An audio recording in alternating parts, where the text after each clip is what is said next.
What's up, Psychedelic Investors? My name's James, and you're watching The Psychedelic Investor, your #1 news source for psychedelic stocks. Today we'll be doing the first ever This Week in Psychedelic Stocks segment, where we'll cover the latest developments in the field writ large. This means that we'll be covering any stories that affect all the companies in the field as well as company-specific developments. If you enjoy this segment, please let me know in the comments. If there appears to be a demand for this content, we will continue to do it each week.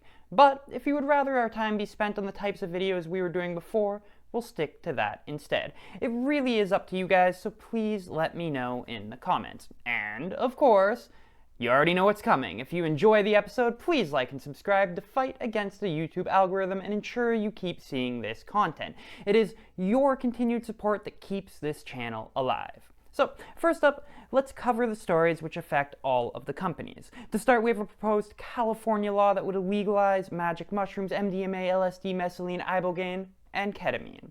This law, named SB 519, is put forward by Democratic State Senator Scott Wiener. The key takeaways from this bill, if it were to be passed, other than the guy's name being Wiener, of course, are Californians could possess, cultivate, and share certain psychedelics, though they could not sell them for profit. The goal of this bill is to be a step towards ending the drug war, which it would do by eliminating criminal penalties for possession and expunge previous criminal records. On top of this, the bill would officially recognize these drugs' medical applications. Important to note, however, is that the bill has yet to be scheduled for a hearing, and it would be unclear if it would pass even though the state has unified Democratic control. So this would be very exciting, as California is the most populous state in the country. If this were to pass, it would clear the way for more psychedelic-enhanced psychotherapies and research. In general, I think that if Democrats pass this, it could have a giant positive effect on all the companies doing research into psychedelics and their shareholders. So we will keep an eye on this and bring you the developments as they happen. Moving on, next up we have some news from 2 weeks ago, which is very similar. A Democratic Texan state representative named Alex Dominguez introduced legislation into the House which would require the state to study therapeutic potential for psilocybin, MDMA, and ketamine in the treatment of certain mental health and other medical conditions. If passed, the Department of State Health Services would have to report its findings by December 1st, 2022. As Texas is the second largest state, if this bill were to pass, it would obviously be a boon for everyone invested in the psychedelic medicine space. However, this is a Democratic proposal in a Republican state, so I would say there is little chance of it passing. Little, but not zero. The legal framework for psychedelics, particularly as it pertains to their use as medicines, is rapidly changing throughout the country, and I could see a scenario where Texans would want to be at the forefront of this movement. So, the important takeaway from both of these news stories is that across the country, there appears to be a growing realization that psychedelics can be used as medicines, and we are starting to see the policy shifts. If these trends continue, the legislative environment for research into psychedelic medicines will be wide open, which is very good for the investors in the space. If you are an American who lives in one of these states, I would highly suggest writing to your local representatives and telling them that you support these bills. The last piece of general news I have for you is a fun one. For decades, psychonauts in the United States have been licking the Sonoran desert toad to experience the natural effects of the extremely hallucinogenic 5-MeO-DMT. While this compound may have great healing effects, particularly for anxiety and depression, the practice has driven the toads to the endangered list, causing conservationists to decry the practice. So, if you live in the southern United States, don't lick toads, man! Moving on, we'll now discuss what has happened in the past week with the major players in the field. And since this is the first This Week in Psychedelic Stocks, we'll actually cover some developments from the last few weeks. To start, we of course have MindMed. We'll begin by looking at the stock price. MindMed, and we'll be using the MMEDF, the American ticker. MindMed had a stock price of $4.15 at the opening of trading on Monday. This week has been volatile for the stock, and despite some swings, it finished Friday down at $3.32. Now, Despite the drop in the stock price, MindMed actually had quite an eventful week with lots of good news being released to the public.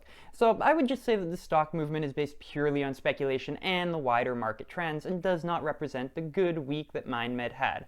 For instance, if you look at the wider market in general this week, you can see that nearly everything is down. I bet a lot of you are seeing red in your portfolios. Now, looking at the news to start, on February 18th, MindMed announced that their LSD neutralizer Phase 1 trial has commenced.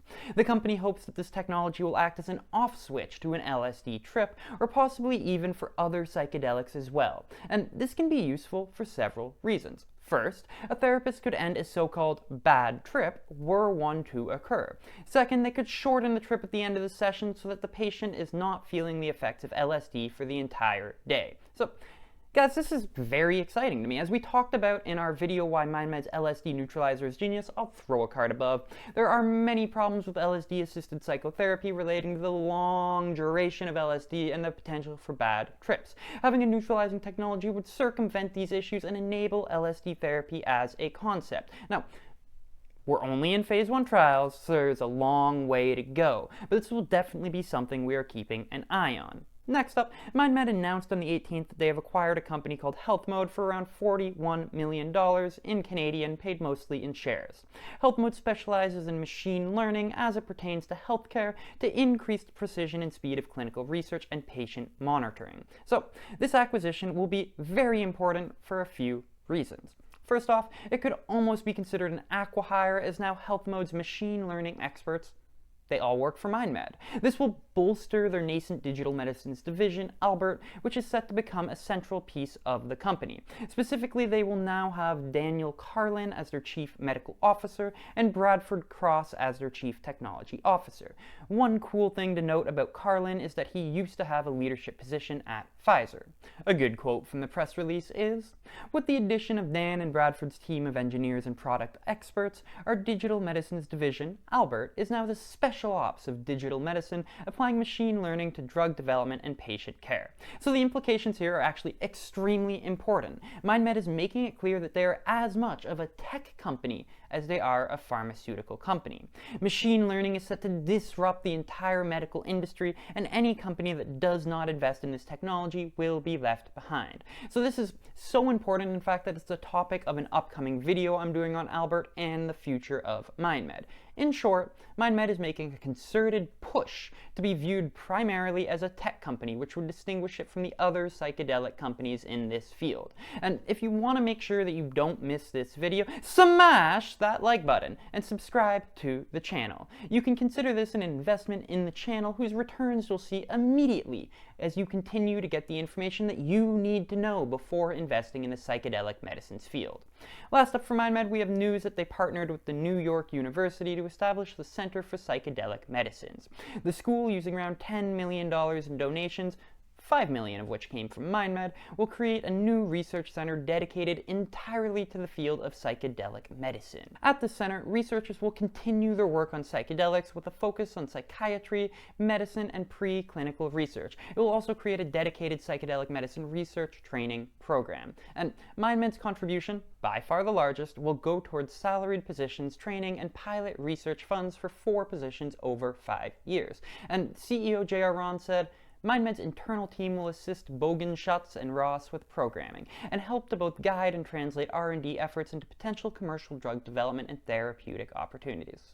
So guys, I find this so cool. It doesn't appear that MindMed will get anything tangible out of this, like patents or IP. After all, the money they're putting forward is a donation. But this will help build inroads from the company to the scientists in the academic sphere, and may pay off down the road from the goodwill the company has built up. And I absolutely love how MindMed is putting money towards a wider research community, as sometimes the mission of finding better ways to treat our mental health care crisis, well, sometimes it shouldn't be driven by the profit motive. And I know that's a bit silly to say on an investing channel, but that's kind of how I feel.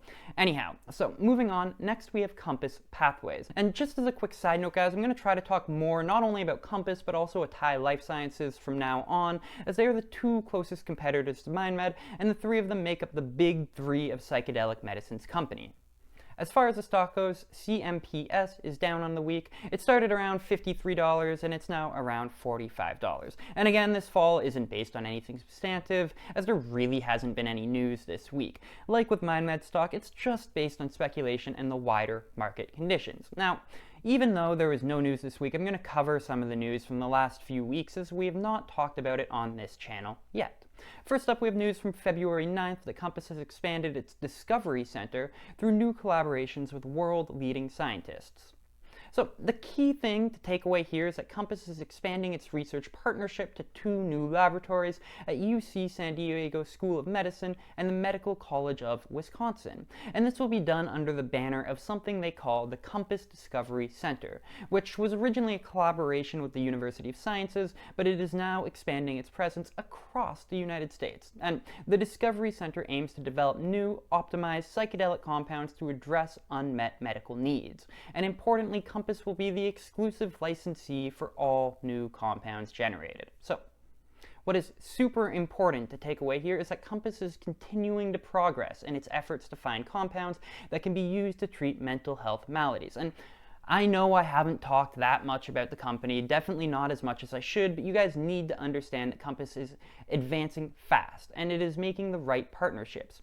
I know that I talk about MindMed all the time, but Compass is also doing something very exciting, as this press release shows. One of the reasons I talk about Compass less is because they are only working with one compound, Comp 360, but as implied by this press release, that may soon change through their partnerships in the Discovery Center. Next up, Compass recently published in Frontiers in Psychiatry a paper detailing their therapist training program for psilocybin therapy. And the goal of this program is to create a formal and scalable methodology for psychological support in psilocybin therapy. In other words, Compass wants to set standards for how therapists conduct psilocybin therapy. And this is important because in previous studies often conducted by different groups of people with wildly different methodologies, when they did this, it made comparing data difficult to do. And also important to remember is that in psilocybin-assisted therapy, the only important factor for success is not just the use of psilocybin, but also effective therapy, And because this is fairly new ground, it is important that we create set regimes so we can measure success rates accurately and then change these regimes as we learn what techniques are the most effective.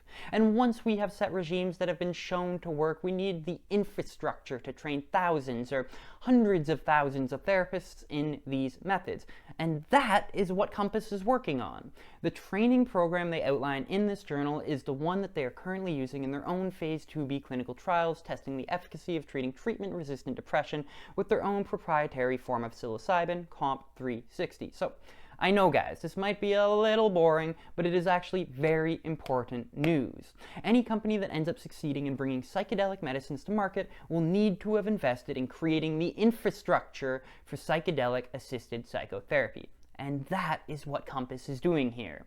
So again, I know at times, especially when comparing Compass to MindMed and their dozen-plus projects, that Compass can seem a little boring. But Compass is doing very important work, and you need to understand that they are a leader in this field. Sometimes it can seem somewhat unsexy, but the progress Compass is making solidifies their position in the big 3 of psychedelic stocks. And here is a good time just to remind you, full disclosure and anything, yada yada yada, that as well as having a relatively large position in MindMed, I also have a smaller position in Compass Pathways, and if I had lots of free money to invest right now, I would be getting more. Moving on, next up we're going to cover some developments in Atai Life Sciences, and unfortunately we can't look at how their stock has performed over the past week because they're not yet public. However, as they are going public soon, we need to start paying attention to this company. Since we don't have a video yet going through who Atai is, I'll give a brief and terribly oversimplified explanation. Atai can be conceptualized more as 9+ different companies all working on their own lane within the psychedelic medicines world, rather than as one unitary company. And the piece that you are probably most familiar with is Compass Pathways, which Atai spun out as its own company in an IPO last year. So going forward, we will dive deeper into the different Atai programs/companies as they are getting closer to IPOing. But for now, what is important to understand is that when they do IPO, they will automatically be a contender, and some may say a frontrunner, to be considered the #1 company in this field. So returning to the news of the last couple weeks, first up we have an exciting partnership between Atai's subsidiary, Empath Bio, and an Australian company, Bionomics. And this is really cool, so listen up. Bionomics, it has a psychedelic compound that they have created themselves, which is called BNC210. And this compound has been granted a fast-track designation from the FDA to treat PTSD and other trauma-related disorders. And Bionomics actually is set to launch a phase 2 trial testing this year, which is very exciting.